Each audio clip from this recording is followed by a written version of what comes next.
ಸಂಘಟನಾ ಪರ್ವ 2025 ಬೂತ್ ಸಮಿತಿ ಸಭೆ ಎಲ್ಲವನ್ನ ಉಪಯೋಗಿಸಿಕೊಂಡವನೇ ಸಮರ್ಥ ಅಧ್ಯಕ್ಷನಾಗ್ತಾನೆ ಎಂದು ಮಾಜಿ ಮುಖ್ಯಮಂತ್ರಿ ಡಿ ಸದಾನಂದಗೌಡ ಹೇಳಿದರು. ಬೆಂಗಳೂರು ಗ್ರಾಮಾಂತರ ಜಿಲ್ಲೆಯ ದೇವನಹಳ್ಳಿ ತಾಲೂಕಿನ ವಿಜಯಪುರ ಪಟ್ಟಣದ ಬೈಪಾಸ್ ರಸ್ತೆಯಲ್ಲಿರುವ ಆರ್ಕೆಎಂ ಕನ್ವೆನ್ಷನ್ ಹಾಲ್ನಲ್ಲಿ ಆಯೋಜನೆ ಮಾಡಲಾಗಿದ್ದ ಸಂಘಟನಾ ಪರ್ವ 2025 ಬೂತ್ ಕಮಿಟಿ ಸಭೆ ಕಾರ್ಯಕ್ರಮ ಉದ್ಘಾಟಿಸಿ ಮಾತನಾಡಿದ ಅವರು, ದೇವನಹಳ್ಳಿಯಲ್ಲಿ ಮುನಿಯಪ್ಪನೇ ಕೊನೆಯ ಮಳೆ ಹೊಡೆದು ಹೋಗಿಬಿಡುತ್ತಾರೆ.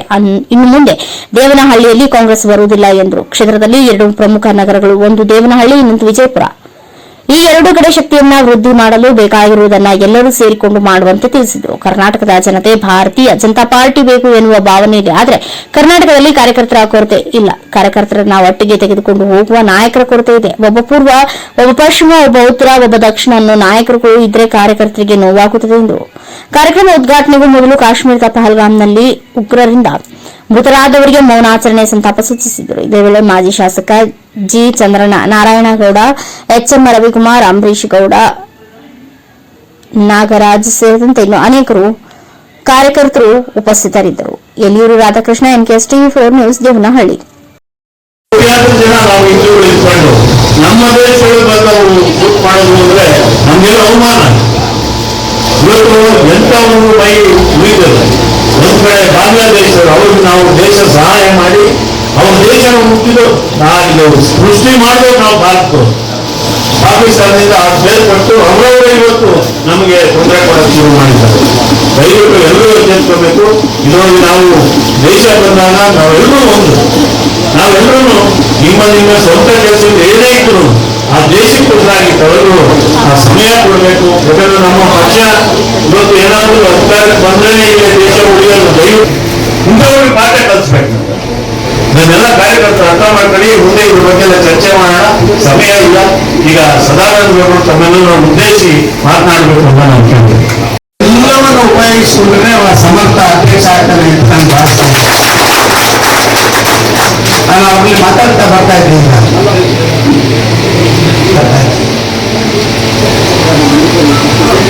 ಅವ್ರು ಹೇಳಿದ್ರು, ದೇವನಹಳ್ಳಿಯಲ್ಲಿ ಮುನಿಯಪ್ಪನೇ ಕಾಂಗ್ರೆಸ್ನ ಕೊನೆಯ ಮಳೆಯನ್ನು ಹೊಡೆದು ಹೋಗ್ಬಿಡ್ತಾರೆ. ಇನ್ನು ಮುಂದೆ ಕಾಂಗ್ರೆಸ್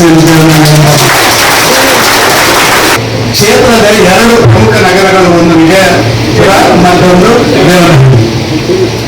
ಅದಕ್ಕೆ ಬೇಕಾಗಿ 2 ಕಡೆ ಕೂಡ ನಮ್ಮ ಶಕ್ತಿಯನ್ನು ವೃದ್ಧಿ ಮಾಡಲಿಕ್ಕೆ ಬೇಕಾದಂತ ಪ್ಲಾನ್ ಆಫ್ ಆಕ್ಷನ್ಗಳನ್ನ ಎಲ್ಲ ಹಿರಿಯರು ಸೇರಿಕೊಂಡು, ಚಂದ್ರಣ್ಣನಿಂದ ಹಿಡಿದು, ನಾರಾಯಣಗೌಡರಿಂದ ಹಿಡಿದು, ನಾಗರಾಜರಿಂದ ಹಿಡಿದು, ರವಿಯವರಿಂದ ಹಿಡಿದು, ನಮ್ಮ ನಂಜೇಗೌಡರಿಂದ ಹಿಡಿದು ಎಲ್ಲರನ್ನ ಸೇರಿಸಿಕೊಂಡು ಅದನ್ನು ಮಾಡಬೇಕು ಅಂತ ಹೇಳುವಂತ ಭಾವನೆಯನ್ನು ಅವರು.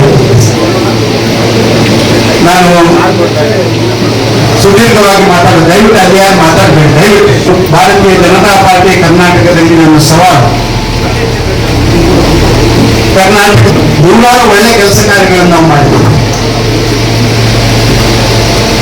ಕರ್ನಾಟಕದ ಜನ ಇವತ್ತು ಭಾರತೀಯ ಜನತಾ ಪಾರ್ಟಿ ಬೇಕು ಅಂತ ಹೇಳುವಂತ ಭಾವನೆ ಇದೆ. ಆದ್ರೆ ನಮಗೆ ಕಾರ್ಯಕರ್ತರ ಕೊರತೆ ಇಲ್ಲ. ಕಾರ್ಯಕರ್ತರನ್ನು ಒಟ್ಟಿಗೆ ತಗೊಂಡು ಹೋಗುವಂತ ನಮ್ಮಂತ ನಾಯಕರುಗಳ ಕೊರತೆ ಇದೆ. ಒಬ್ಬ ಪೂರ್ವ, ಒಬ್ಬ ಪಶ್ಚಿಮ, ಒಬ್ಬ ದಕ್ಷಿಣ, ಒಬ್ಬ ಉತ್ತರ ನೋಡುವಂತ ನಾಯಕರುಗಳಿದ್ರೆ ಪಕ್ಷದ ಕಾರ್ಯಕರ್ತರಿಗೆ ನೋವಾಗ್ತದೆ. ನಾನು ಇಡೀ ರಾಜ್ಯದಲ್ಲಿ ಪ್ರವಾಸ ಮಾಡ್ತಾ ಇದ್ದೀನಿ. ಇವತ್ತು ನಾನು ಯಾವುದೇ ಚುನಾಯಿತ ಪ್ರತಿನಿಧಿ ಅಲ್ಲ. ನನ್ನ ಪಕ್ಷ ನನಗೆ ಎಲ್ಲವನ್ನೂ ಕೊಟ್ಟಿದೆ. ಇವತ್ತು ನನಗೆ ಎಲ್ಲವನ್ನು ಕೊಟ್ಟಂತ ನನ್ನೊಬ್ಬ ಕಾರ್ಯಕರ್ತನಿಗೆ ನಾನು ಕೆಲಸ ಮಾಡಬೇಕಾದ ನನ್ನ ಜವಾಬ್ದಾರಿ ಅಂತ ತಿಳ್ಕೊಂಡು ಇಡೀ ರಾಜ್ಯದಲ್ಲಿ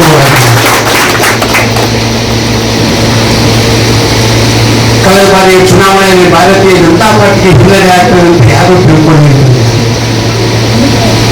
ಕಾರಣ ನಮ್ಮಲ್ಲಿರುವಂತ ಆಂತರಿಕವಾದಂತ ಭಿನ್ನಾಭಿಪ್ರಾಯಗಳು, ಗೊಂದಲಗಳು.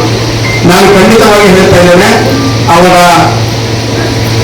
ಆ ಭರವಸೆಗಳು ಅಥವಾ ಅವರ ಸಂಘಟನೆಯ ಶಕ್ತಿಯಿಂದ ಕಾಂಗ್ರೆಸ್ಗೆ ಇರ್ತದಲ್ಲ, ಭಾರತೀಯ ಜನತಾ ಪಾರ್ಟಿಯ ನಾಯಕರ ವೀಕ್ನೆಸ್ ಇಂದಾಗಿ ಕಾಂಗ್ರೆಸ್ ಕರ್ನಾಟಕದಲ್ಲಿ ಅಧಿಕಾರ.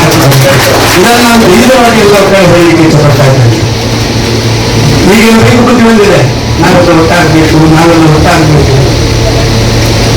ಮೊನ್ನೆವರೆಗೆ ನೀವು ಕಂಡಿದ್ದೀರಿ, ಮಾಧ್ಯಮ ಅದು ಸಿಕ್ಕಿದ್ರೆ ಸಾಕು, ಬಿಜೆಪಿ ನಾಯಕರಿಗೂ ಒಮ್ಮೆ ಮೀಡಿಯಾದಲ್ಲಿ ನನ್ನ ಮುಖ ಬರಬೇಕು, ನನ್ನ ಸ್ಟೇಟ್ಮೆಂಟ್ ಬರಬೇಕು. ಇದರಿಂದ ನನ್ನ ಸಂಘಟನೆಗೆ ತೊಂದರೆ ಆಗ್ತದೆ ಅಂತ ಹೇಳುವಂತ ಒಂದು ಭಾವನೆಗಳಿಂದ ನಾರಾಯಣಗೌಡರು, ನಾಗರಾಜ್ ಮಲ್ಲಿಕೆ, ಶ್ಯಾಮ್ ಪ್ರಸಾದ್ ಮುಖರ್ಜಿ ಮಂತ್ರಿ ಆಗಿದ್ದವರು ಮಂತ್ರಿ ಸ್ಥಾನಕ್ಕೆ ರಾಜೀನಾಮೆ ಕೊಟ್ಟರು. ಇವತ್ತೊಂದು ಪಂಚಾಯತ್ ಮೆಂಬರ್ ಆದರೆ ಸಾಕು, ಒಂದು ಅಧ್ಯಕ್ಷ ಆಗಬೇಕು ಅಂತ